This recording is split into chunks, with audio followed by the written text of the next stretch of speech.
Why do you care so much? My wife once asked me back when we were dating.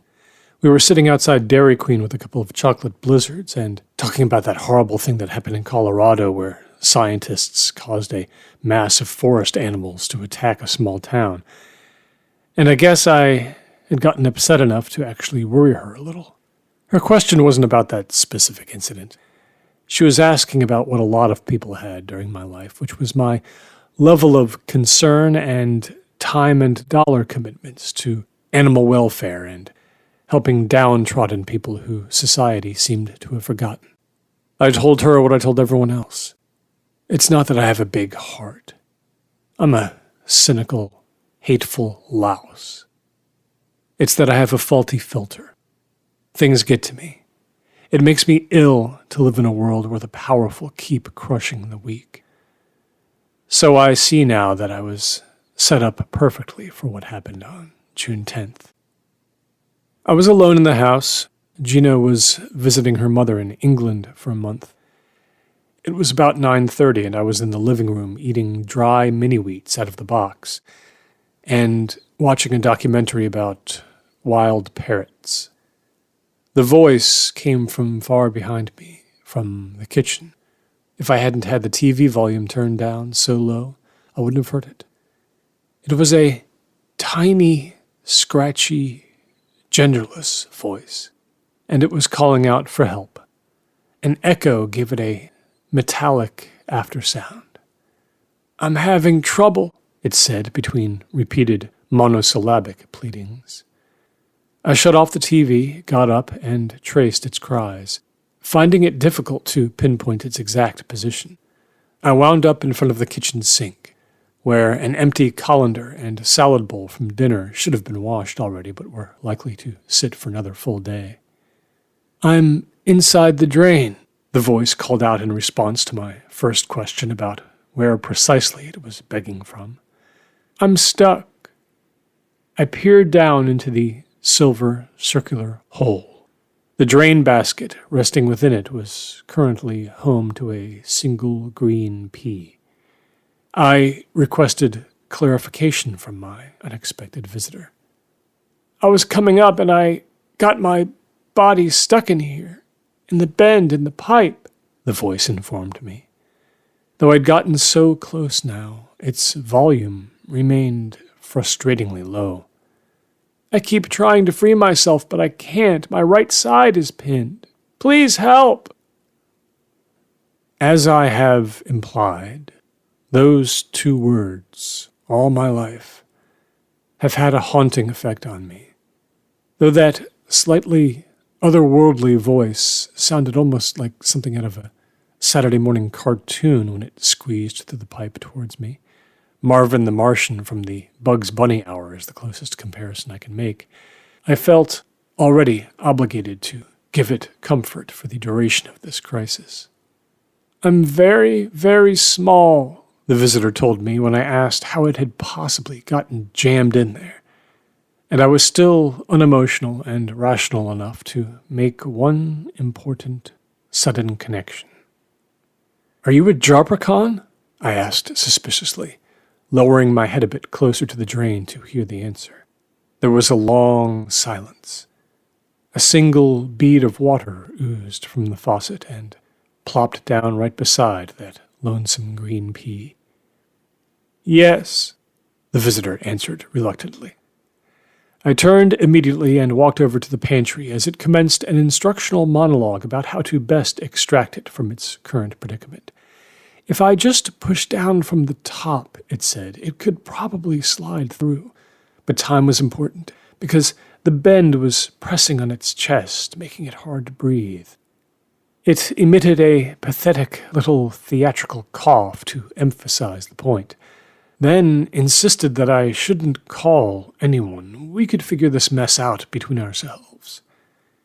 A gallon of liquid Drano sat beside a big box of coffee filters on the pantry's top shelf. We hadn't even popped the cap off it yet. I snapped the plastic safety tab and hastily returned to the sink as the JARPRECHAUN updated me that it could kick its legs freely, but its right arm was pinned against the side of the bend, and it could not move its torso. I did not reply. Off came the cap. I prepared to upend the container, trying very hard not to think. "Hello?" said the voice tremulously, sounding as lost and forlorn as any living thing could. "Hello?" "Tough break," I said, meaning it, but nevertheless prepared to reluctantly end my unwelcome visitor's life via speedy delivery of the abrasive blue goo whose science had always been a mystery to me. All I knew was that it had a knack for solving tough clogs effortlessly. The JARPRECHAUN must have heard the sloshing sound of the liquid in the jug when I lifted it, because it begged me to, "Wait, please, oh please wait." I granted it a brief stay of execution, just long enough to satisfy my curiosity.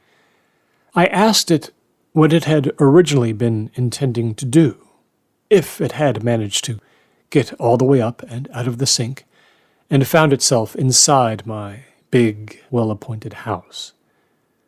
The silence spun out again as it seemed to weigh a number of possible responses, and I reminded my guest that if my past Wikipedia readings were correct, a JARPRECHAUN was obligated, by its very nature, to always tell the truth at the risk of vanishing forever should it lie. Was that not correct? "Correct," it finally replied, sullen now, realizing the jig was up. "So," I put to it, "what were you going to do?" I reached down with the hand that wasn't holding the Drano and pulled the drain basket out to maybe amplify the JARPRECHAUN just a little bit more. I kept the mouth of the jug partially tipped toward the sink so I could pour fast and hard if there were any unpleasant surprises. The last I remembered from my reading, the potential for havoc would remain until full eradication.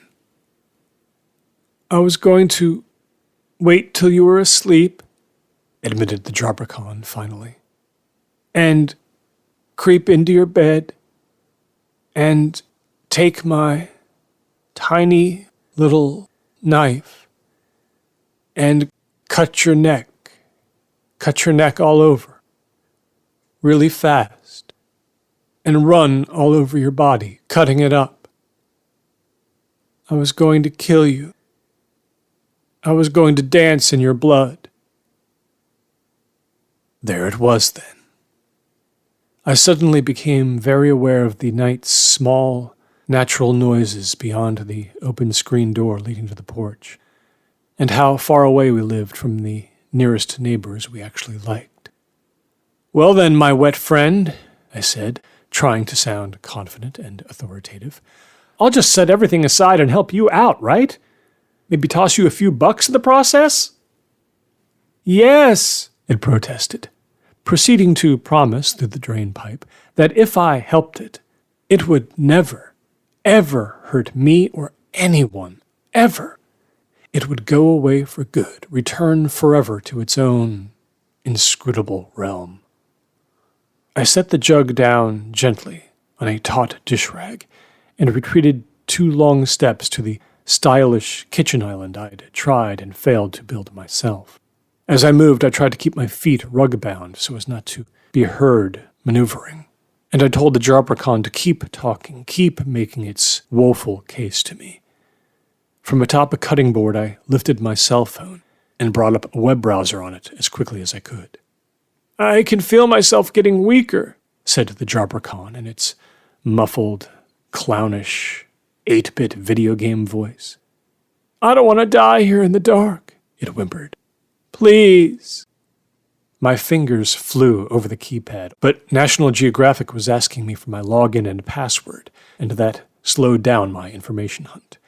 The JARPRECHAUN, still nothing visually to me but a round hole in the bottom of my sink, went on, laying out the facts as it saw them with admirable economy, considering the stress it currently labored under. "A JARPRECHAUN has to tell the truth, and I just did," it reasoned, seemingly on the verge of tears, if its species even had those. If I lie, I vanish. And this was indeed so, NationalGeographic.com assured me on my glowing white screen. There it was in black and white text. I X'd out an intrusive LL Bean ad for ski boots and read on. "I'm harmless now," spoke the voice in the drain. And then came the capper, one single sentence that seemed crafted to follow me the rest of my days. "How can you destroy a harmless thing?" Well, good listener, I'll tell you the answer to that one. And I say this without apology. I could not. Do I really have to explain myself? Am I truly such an outlier in this world that I would hesitate to destroy, especially if there was, in this case, tangible scientific grounding behind the concept of mercy? Can you really kill someone knowing you didn't have to? The JARPRECHAUN asked me, adding a nifty bit of personification to his case. What would that make you? They say in this life that you should work on your personality flaws. You should buy self-help books and sign up for therapy and download an app or two to iron out your codependencies, your Achilles heels, your emotional addictions. I've never done any of that. I figured as long as I was kind, my kindness would heal some small, unnoticed acreage of the cruel universe. Maybe one I myself would never even tread. But someone or something would. This was my choice. This was the life I chose. I offered to run warm water through the tap into the drain, but the JARPRECHAUN quickly interrupted that notion, saying it was too small and this might drown him. Its suggestion was for me to take a pencil or a pen and gently push down on its head, and hopefully it could slide through just with that tiny application of pressure. I checked the article on my phone one last time. Fascinating, the rapid process of total atomic disintegration that occurred instantly if a JARPRECHAUN lied. You will never, ever hurt me or anyone else, I made it promise one last time. I swear it, came the earnest response. Over the years, Gina had brought home a tiresome number of company-branded pens, offering them to anyone and everyone she knew, proud of her employment with ESPN, which had been making her life quietly miserable for a decade. I took one from the countertop and leaned over the sink, feeling repulsed but committed. I inverted the pen, lowered it toward the drain hole, and for the JARPRECHAUN's benefit commenced a crude play-by-play account of the tip's approach. When the pen had disappeared halfway into the hole without encountering any resistance, I leaned forward ever further, peering into that itsy-bitsy abyss, but I could see nothing. I was obligated to poke the pen so deep that, grunting in frustration, I had to delicately pinch it only by the little plastic thruster on the near end. Finally, the JARPRECHAUN cried out excitedly that it could feel it, and indeed there was resistance. I was instructed to move the tip to the left just a bit, where it could get at the shoulder blade. I did the best I could, always on the verge of having the pen slip from my fingers entirely. Just a bit harder, the voice encouraged me. It's working. My fingers were starting to cramp. The sense of pressure on a moving object ended quite suddenly. I'm free, the JARPRECHAUN cried, its volume already diminishing to the point where even straightening my back would take my ears too far away from the drain to hear it anymore.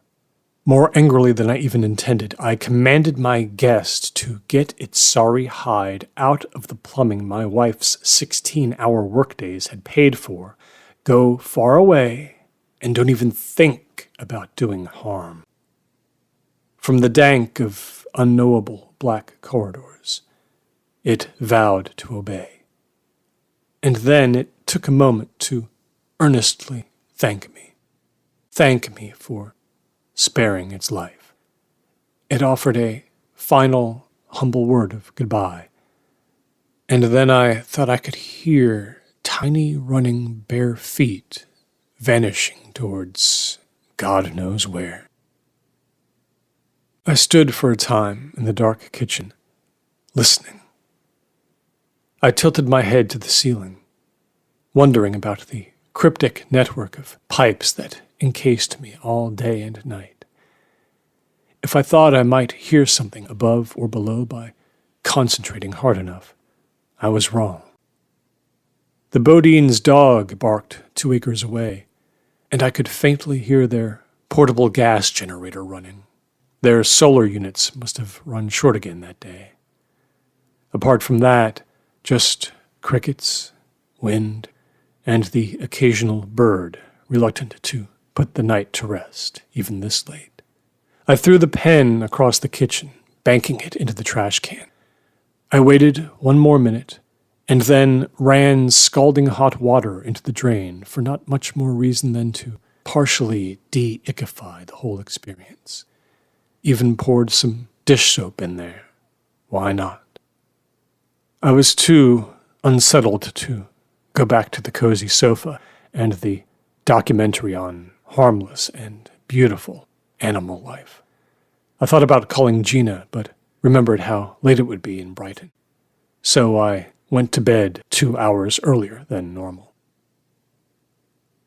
I came awake suddenly at about 1 a.m, jerking my lower left leg, retracting it back toward my hip in a panic when a weird tingling sensation danced across my flesh. Sitting bolt upright and bending forward in the dark, I saw what looked like an ant skittering from my knee toward my foot. I brushed it away in disgust and fumbled for the switch on the lamp beside me. Yes, that's exactly what it had been. A small, harmless black ant, just doing its thing in this big, cold world. I went downstairs 5 minutes later and into Gina's home office. Most of the books ranked in long shelves against the rear wall were mine. I went looking for one in particular, something I'd been given as a graduation gift long ago. My search was fruitless at first, and I had the despairing thought that I might have donated the book to the library at some point. But then I did find it, and opened to a page I'd highlighted back in 1998. There was a quote there by a priest and professor named Henri Nouwen. Before I tried to get back to sleep, I just wanted to get straight on the wording of it, because it had been years since I'd lost myself in those pages. Compassion requires us to be weak with the weak, vulnerable with the vulnerable, and powerless with the powerless, he wrote. A tad too much for a kitchen magnet or a bumper sticker, that sentence. It remains highlighted in yellow today, 6 years after I set the JARPRECHAUN free. But I have difficulty now raising my right arm to that high shelf, so I don't see it much anymore. The police broke down the front door of our house at 4:45 a.m. to find me face down, 5 feet shy of it, still clutching my cell phone so tight it required prying out of my hand even while I was unconscious. 2¼ liters of blood trailed behind me, from my sheets, across the bedroom, down the staircase, to the hallway rug, in a pattern that looked in crime scene photographs like an unfurling sea serpent. That red mess was disturbed all over by extremely diminutive footprints. 3 of the 28 stab wounds made to my head, neck, arms, and chest by a blade no more than 2 inches long had almost severed my jugular vein. I was not fortunate enough to have my memories of the attack erased by dissociative amnesia. I remembered most of it about a week after I woke up from the medically induced coma. 2 weeks after that, when my long physical therapy regimen was still being planned by my doctors, I found the strength to ask my wife to tell me what I had done wrong. It wasn't complicated. Against extraordinary odds, I had somehow encountered a woodland JARPRECHAUN, not the more thoroughly researched plains variety. The behaviors and obligations of the former were markedly different in all sorts of ways. Quite the tricksters they were. None had even been seen in this part of the state for more than 10 years. Might have gotten away from a local poacher who trapped it illegally, maybe. The police cornered the little liar as it tried to hoist itself out the dining room window, and they did what I had failed to. Except their method of execution was far more efficient, though it did result in considerable damage to the wall. Here's another quote for you. If we have no peace, it is because we have forgotten that we belong to each other. Mother Teresa said that, I think. I don't read much theology or philosophy before I drift off to sleep anymore. What I do is stay up long after my wife has fallen asleep beside me, listening intently to the faint noises that our house, and every house, whispers late at night. Twice she has awoken, found me gone, made her way down the stairs in the dark, and guided her emotionally and physically damaged husband gently away from the kitchen drain, into which I was dropping lit match after lit match, soothed by the brief fire glow that promised protection and purification. Compassion requires us to be weak with the weak, vulnerable with the vulnerable, and powerless with the powerless.